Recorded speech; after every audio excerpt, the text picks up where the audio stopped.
하나님 말씀입니다. 하나님 말씀은 요한복음 11장 17절에서 27절까지 말씀입니다. 요한복음 11장 17절에서 27절 찾으신 줄 알고 함께 읽겠습니다. 예수께서 와서 보이시니 나사로가 무덤에 있은지 이미 나으리라. 베다니는 예루살렘에서 가깝기가 한 오리쯤 되매 많은 유대인이 마르다와 마리아에게 그 오라비의 일로 위문하러 왔더니 마르다는 예수께서 오신다는 말을 듣고 곧 나가 맞이하되 마리아는 집에 앉았더라. 마르다가 예수께 여짜오되 주께서 여기 계셨더라면 내 오라버니가 죽지 아니하였겠나이다.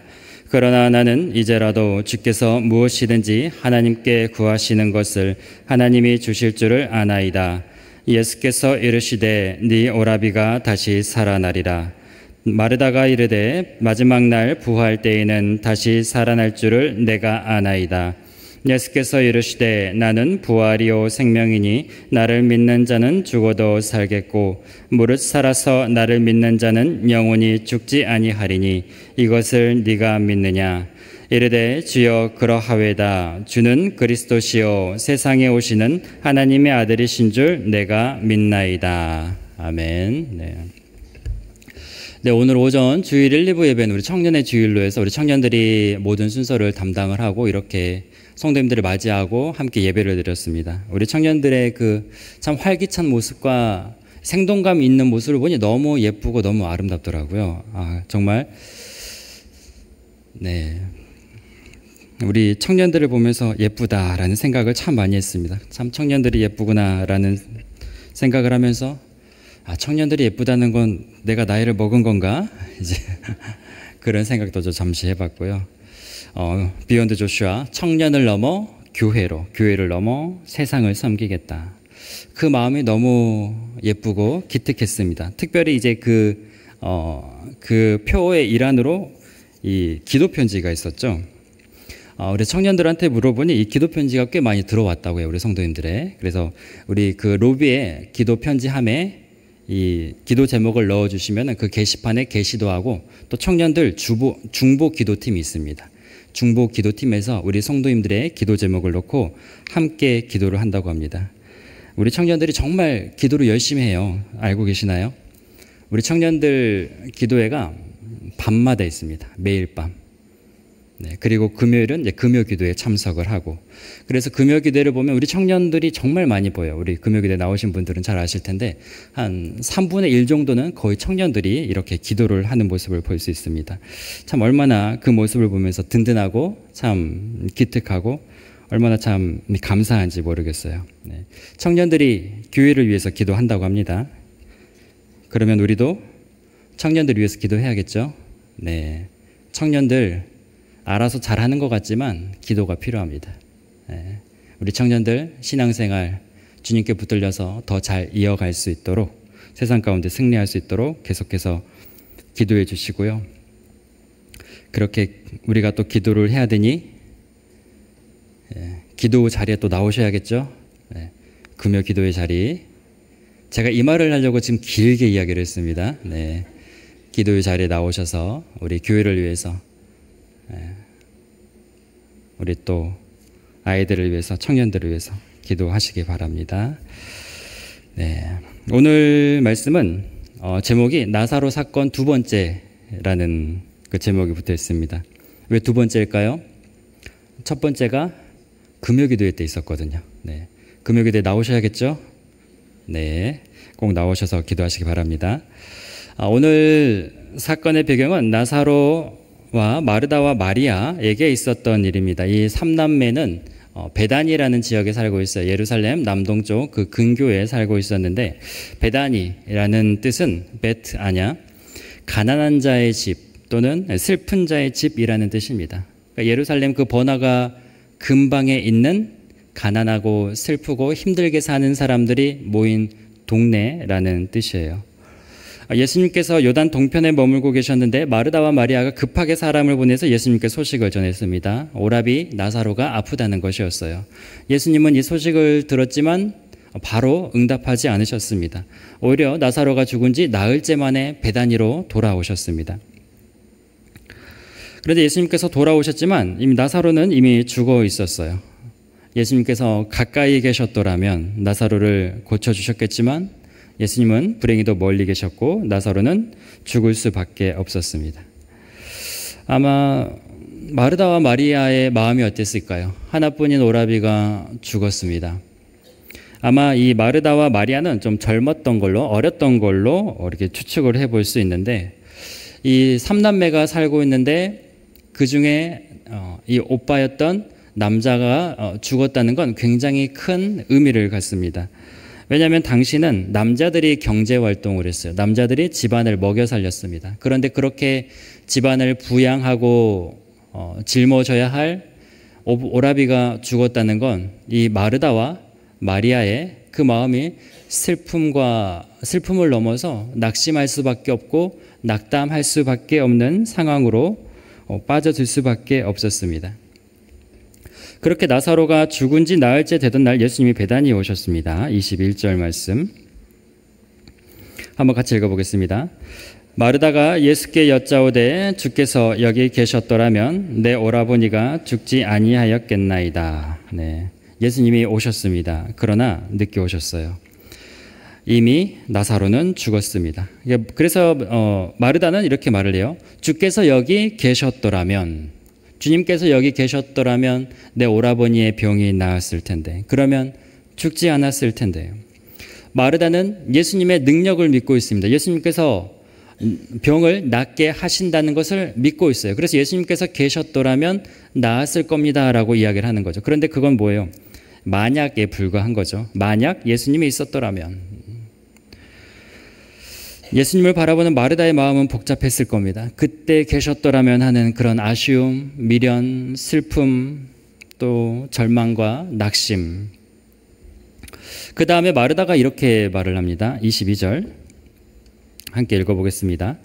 그러나 나는 이제라도 주께서 무엇이든지 하나님께 구하시는 것을 하나님이 주실 줄을 아나이다. 네. 마르다는 알고 있다고 말을 해요. 주님께서 하나님께 구하는 것은 하나님이 다 들어주신다는 것을 알고 있습니다. 주님이 하나님께 기도하면 하나님이 그것을 다 응답하신다는 것을 알고 있습니다. 예수님과 하나님이 얼마나 긴밀한 사이인지, 얼마나 친밀한 관계인지 내가 알고 있습니다. 그럼 도대체 마르다는 왜 이 말을 했을까요? 나는 이제라도 주께서 무엇이든지 하나님께 구하는 것을 하나님이 이루실 줄을 아나이다. 왜 이런 말을 할까요? 예수님께 나사로를 살려달라는 이야기를 하고 싶은 걸까요? 그렇게 해달라고 요청을 하고 싶을까요? 그런데 그렇게 보이진 않아요. 23절 말씀을 보면 예수께서 이르시되 네 오라비가 다시 살아나리라. 마르다가 이렇게 말을 하자 예수님께서 네 오라비가 살아날 것이다 라고 말씀을 하세요. 그러면 이 말을 들었다면 마르다의 대답은 어떠해야 되겠습니까? 예, 주님, 저희 오라비를 제발 좀 살려주십시오. 예, 주님, 저희 오라버니를 다시 일으켜 세워주십시오 라고 대답을 해야겠죠. 그런데 24절 말씀을 보면 이렇게 말을 해요. 마르다가 이르되 마지막 날 부활 때에는 다시 살아날 줄을 내가 아나이다. 예수님은 나사로를 살리겠다고 말씀하시는데 마르다는 전혀 다른 말을 합니다. 분명 방금 전에는 예수님께서 하나님께 구하는 것은 하나님이 다 들어주실 줄 내가 압니다 라고 고백을 해놓고 예수님이 내가 나사로를 살릴 것이다 라고 말을 하니까 예, 주님, 마지막 날에 그 부활의 때 오라비가 살아날 것을 내가 압니다. 이 말은 뭘까요? 예수님께서 네 오라비가 다시 살아나리라 하신 그 말씀을 안 믿고 있다는 의미겠죠. 그건 불가능하다고 생각을 하고 있는 거예요. 그런 일은 일어날 수 없다고 여기는 거죠. 죽은 사람이 살아난다는 건 마르다가 생각했을 때 상상도 할 수 없는 일이었습니다. 그래서 마르다는 마지막 날 부활의 때에 다시 살아날 줄 내가 압니다. 당시 유대인들은 마지막 부활의 때에 하나님의 거룩한 백성들이 다시 살아난다, 부활한다는 것을 믿었습니다. 사두개인들은 이 부활과 천사를 믿지 않았지만 바리새인과 서기관들 그리고 일반 백성들은 그 부활의 때를 믿었어요. 그래서 마르다는 그런 신앙의 기초로 해서 대답을 하는 겁니다. 예, 주님, 그때 가면 오라비가 다시 살아난다는 것 저도 알고 있습니다. 지금 마르다는 자신의 입으로 예수님이 구하는 건 뭐든지 이루어질 것을 믿습니다라고 말해놓고 정작 예수님은 나사로를 살릴 수 없다고 생각을 하고 있어요. 안 되는 일이라고 생각을 합니다. 아이러니한 신앙의 모습이죠. 안다고 해서 그게 다 신앙이 되는 게 아니에요. 하나님의 전지전능하심을 믿는다고 하지만 그게 실제로 믿어지지가 않고 있다는 겁니다. 그러면 도대체 마르다는 왜 22절의 말씀을 했을까? 주님이 하나님께 구하는 것은 하나님이 무엇이든지 다 들어줄 줄 내가 압니다. 이 말씀을 보면서 한참을 생각을 했습니다. 도대체 마르다는 왜 이런 말을 했을까요? 예수님께서 나사로를 살릴 걸 믿지도 못하면서 왜 이런 말을 했을까? 저는 목회자로서 장례식장을 참 많이 찾아가게 됩니다. 가족을 잃어버린 슬픔 가운데 빠진 분들을 찾아뵙고 또 위로하고 이렇게 격려를 해드리는 게 일반적인 또 제가 하고 있는 모습이기도 합니다. 어떤 경우에는 이제 연로하셔서 나이가 많이 드셔서 이렇게 노쇠하셔서 돌아가시는 경우도 있고 또 예기치 못한 일로 인해서 사건, 사고로 인해서 돌아가시는 그런 경우도 있습니다. 근데 그런 장례식장에 가서 제가 할 수 있는, 유족들에게 드릴 수 있는 위로의 말은 무엇이 있을까요? 무엇이 유족들에게 위로가 될까요? 아마 제가 드릴 수 있는 위로의 말은 고인께서 천국에 들어가서 쉬고 계십니다. 하나님의 품에 안기셔서 편안히 안식하고 계십니다. 주님의 품에 안기셔서 주님께서 안아주고 계십니다. 하는 말입니다. 그래야 그나마 위로가 되기 때문이죠. 이미 죽었는데, 이미 이 세상을 떠났는데 어떤 말이 위로가 되겠습니까? 이 땅이 아니라 이 땅에서 더 이상 머물지를 못하는데 죽어서 천국에 머무르고 계십니다. 천국에서 잘 지내고 계십니다. 그 말밖에는 위로가 되지를 않아요. 이미 떠난 부모님, 이미 떠난 남편, 이미 떠난 아내, 이미 떠난 가족, 천국에서 잘 쉬고 있기를 바라는 게 남겨진 유족들의 마지막 소망입니다. 아마 마르다가 예수님께 바랬던 것은 그런 게 아닌가 싶어요. 오라비 나사로가 하나님 품에서 쉬게 해달라는 그런 부탁이었을 겁니다. 그런 말씀을 해주시길 바랬을 겁니다. 그런 바람이 있었을 겁니다. 그래야 마르다도 이 젊은 나이에 죽은 오라비에 대한 슬픔을 위로를 받을 수 있을 테니까요. 그나마 그 마음이 조금이나마 위안이 될 수 있을 테니까요. 마르다 입장에서는 그 슬픔과 절망 속에서 그 한마디의 말이 위로가 된다는 말입니다. 마르다는 죽음의 권세, 그 무덤이라는 현실 앞에서 오라비가 죽은지 나을지 그 어떤 소망도 갖고 있지 않습니다. 예수님이 오셨어도 별다른 기대가 없어요. 마르다는 여전히 슬픔 가운데 있고 낙심하고 있고 절망 가운데 빠져 탄식하고 있습니다. 그저 예수님을 보면서 슬퍼하고 있을 뿐이죠. 우리 성도님들은 어떠신가요? 우리가 예수님을 믿는다고 하지만, 예수님이 옆에 계신다고 하지만 낙심되는 현실을 살아가고 계시지는 않습니까? 우리 성도님들은 무엇 때문에 낙심하고 계신가요? 무엇 때문에 낭망하고 계십니까? 무엇 때문에 절망에 빠져 계십니까? 무엇이 우리가 예수님을 바라보지 못하게 만듭니까? 아니, 예수님이 옆에 계시는데도 소망을 갖지 못하게 만드는 겁니까? 주님은 무엇이든지 다 할 수 있습니다 라고 말을 해놓고서 정작 그 믿음이 약해져 버린 이유가 어디에 있을까요? 내가 예수님을 믿는다고 하면서, 예수님을 의지한다고 하면서 정작 그 믿음의 고백이 힘없는 메아리처럼, 기운 없는 고백처럼 만드는 건 무엇이 있습니까? 주님을 믿습니다. 네, 제가 주님을 믿습니다. 그런데 주님이 하실 거라고는 기대하지 않습니다. 네, 제가 주님을 믿습니다. 그런데 나아질 거라고는 소망을 갖지 못하겠습니다. 예, 제가 주님을 믿습니다. 그런데 사실 제 안에는 별다른 기대가 없습니다. 어쩌면 이게 절망스러운 현실 앞에 맞닥뜨린 우리의 신앙의 본 모습인지도 모르겠습니다. 제가 성도님들을 만나고 신방합니다. 또 전화를 하면서 마르다와 같은 모습으로 계신 분들을 참 많이 뵙게 됩니다. 몸의 질병과 고통과 아픔, 그래서 슬퍼하시는 성도님들, 경제적인 어려움, 힘든 일들, 풀리지 않는 재정적인 상황들, 어떤 사업적인 문제들, 어깨에 큰 바위가 올려져 있는 것처럼 눌려서 살아가시는 분들, 아니면 관계의 어려움, 정신적인 스트레스, 심장을 압박하는 듯한 그 옥죄임, 그 고통, 시간이 지날수록 늪에 빠지는 것 같고 점점 목부분까지 차오르는 그 갑갑한 심정 때문에 괴로워하시는 분들을 뵙습니다. 예, 제가 주님을 믿습니다 라고 하지만 아무런 힘이 없는 고백이에요. 아무런 능력이 없는 고백이에요.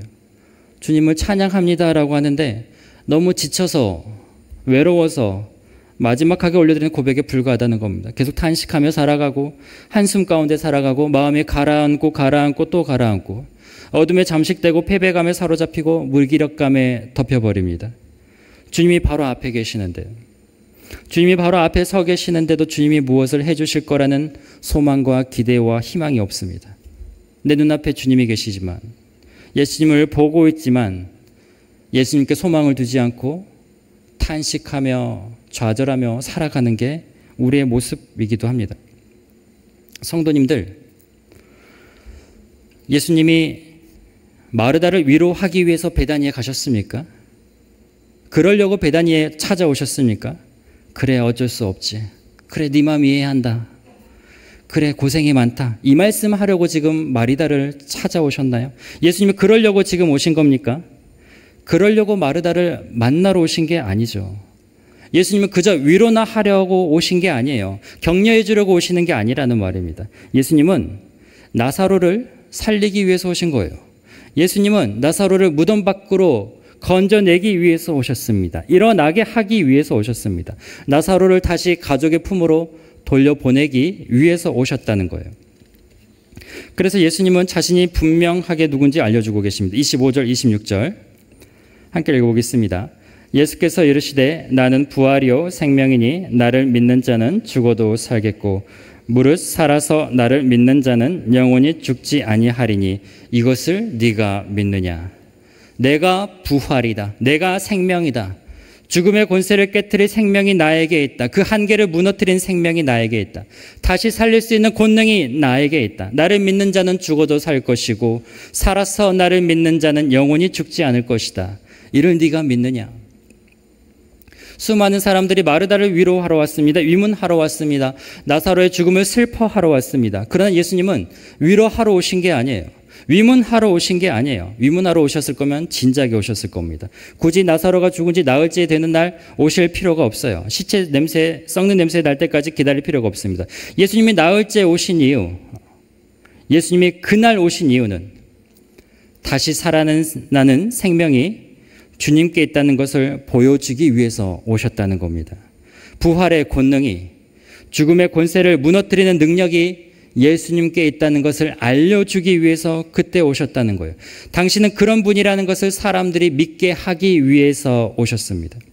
성도님들, 예수님께서 오신 이유, 예수님께서 여러분들을 만나러 오신 이유는 다시 살리시기 위함입니다. 생명을 주기 위함입니다. 소생시키기 위함입니다. 예수님은 그러려고 우리를 찾아오셨고 만나러 오셨다는 말입니다. 주님은 우리를 사망에서 건져내시는 분입니다. 자유케 하시는 분입니다. 살리시는 분입니다. 소생케 하시는 분입니다. 우리에게 소망을 주시고 우리에게 미래를 주시고 우리에게 막힌 길들을 열어주시고 광야에서 길을 만드시며 홍해를 가르시는 그 주님. 아무것도 없는 그 흑암 속에서 세상을 창조하신 분이 주님이십니다. 우리가 믿는 주님은 그런 주님이라는 말입니다. 그래서 마르다가 대답합니다. 27절 말씀 함께 읽어보겠습니다. 이르되 주여 그러하이다. 주는 그리스도시여 세상에 오시는 하나님의 아들이신 줄 내가 믿나이다. 주님, 내가 믿습니다. 예, 주님, 제가 믿겠습니다. 제가 당신께 소망을 두겠습니다. 이 죽음의 한계를 뛰어넘어 생명이 당신께 있음을 믿겠습니다.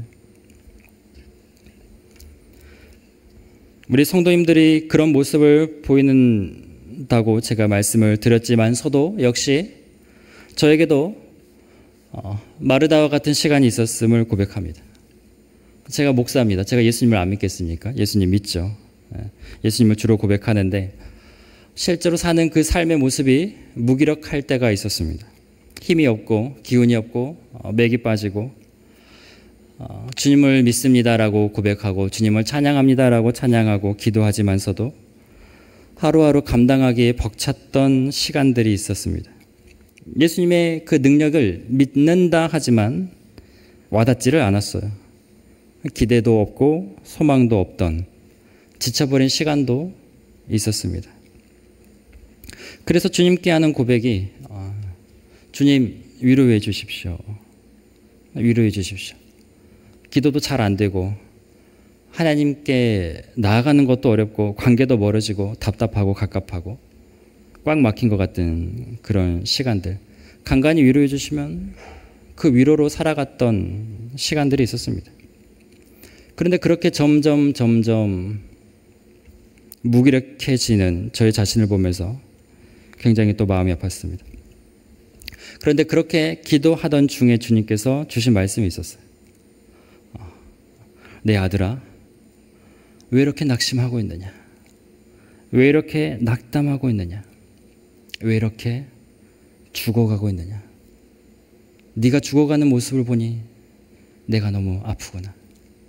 내가 너를 살리기를 원한다. 더 이상 할 수 없다는 그 마음을 품지 말고 내 앞에 나오거라. 나에게 소망을 두거라. 저는 저에게 주신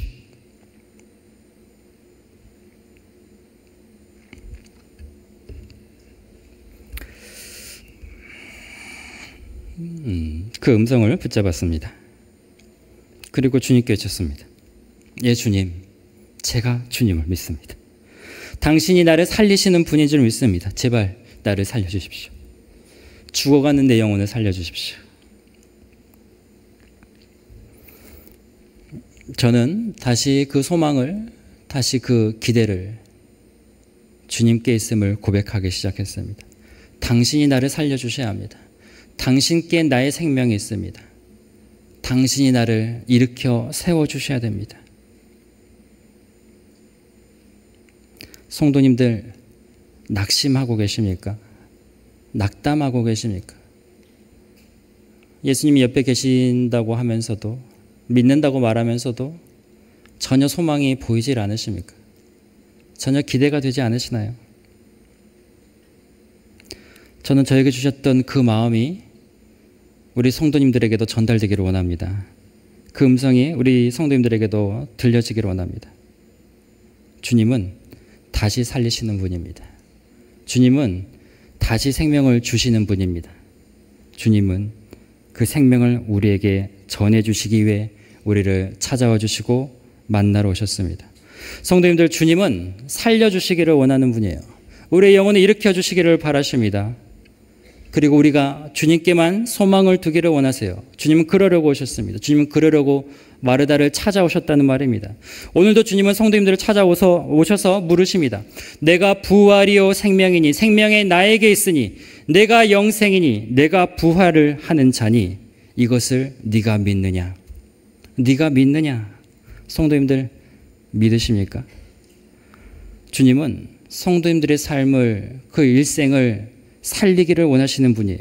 소생시키기를 원하십니다. 여러분을 짓누르고 있는 그 환경, 상황, 아픔, 문제들, 거기에 휩싸여서 허우적대고 있을 때, 죽어가고 있을 때 근근히 버티는 우리에게 말씀하십니다. 나를 믿느냐? 내가 너를 살릴 수 있다는 것을 믿느냐? 내가 너를 다시 일으킬 수 있다는 것을 믿느냐? 예, 주님, 내가 믿나이다. 예, 주님, 제가 믿겠습니다. 제가 당신께만 소망을 두겠습니다. 제가 당신 안에 거할 때 그 어떤 것도 나를 해할 수 없고, 그 어떤 것도 나를 가질 수 없고, 그 어떤 것도 나를 낙심시킬 수 없습니다. 예, 주님, 당신의 생명이 나에게 있습니다. 마르다가 낙심에 빠져 있었던 그날, 주님을 바라보지 못했던 그날, 예수님께서는 마르다의 그 신앙을 불러 일으키시고 이렇게 말씀하십니다. 43절 같이 읽어보겠습니다. 이 말씀을 하시고 큰 소리로 나사로야 나오라 부르시니, 예수님은 나사로를 부르셨고 살려내셨습니다. 그리고 걸어 나오게 하셨습니다. 그리고 그날 마르다의 신앙도 살아났습니다. 마르다의 고백이 온전해졌습니다. 마르다의 심령 가운데 은혜가 임했습니다. 에스겔은 골짜기에서 마른 뼈들이 있는 환상을 보았습니다. 다 말라버려가지고 더 이상 아무런 생기도 느껴지지 않았던 그때 하나님께서 이렇게 말씀하셨습니다. 에스겔 37장 5절 말씀 함께 읽어보겠습니다. 주 여호와께서 이 뼈들에게 이같이 말씀하시기를 내가 생기를 너희에게 들어가게 하리니 너희가 살아나리라. 너희가 살아나리라. 너희가 살아나리라. 내가 생명이요 부활이다. 너희가 살아나리다. 이것을 네가 믿느냐? 예, 주님, 내가 믿습니다. 내가 믿나이다. 이 고백이 오늘 우리 성도님들에게 있으시기를 축복합니다. 주님은 이 대답을 듣기 위해서 오늘도 우리에게 질문하십니다. 이 대답을 듣기 위해 기다리고 계십니다. 이 대답을 듣기 위해 지체하고 계십니다. 이 대답을 듣기 위해 멈춰 서 계십니다. 네가 나를 믿느냐? 예, 주님, 제가 믿겠습니다. 이 고백이 우리 성도님들의 고백이 되기를 원합니다. 우리 가정의 고백이 되기를 원합니다. 우리 교회의 고백이 되기를 원합니다. 나사로가 살아나는 그 부활의 기쁨이, 마른 뼈가 살아나는 그 역사의 기쁨이, 광야에 샘이 넘쳐 흐르는 그 기쁨이 우리 가운데 있기를 축복합니다. 네. 지금은 우리 주 예수 그리스도의 은혜와 하나님의 사랑과 성령의 교통하심이, 예수님만 나의 소망이십니다. 예수님만 나의 생명이십니다. 예, 주님, 내가 믿나이다 고백하기를 원하는 이 자리에 앉은 주의 자녀들 머리 위에, 그 기업 위에, 가정 위에, 전주 온누리교회 위에 영원토록 함께 하시길 간절히 축원하옵나이다. 아멘.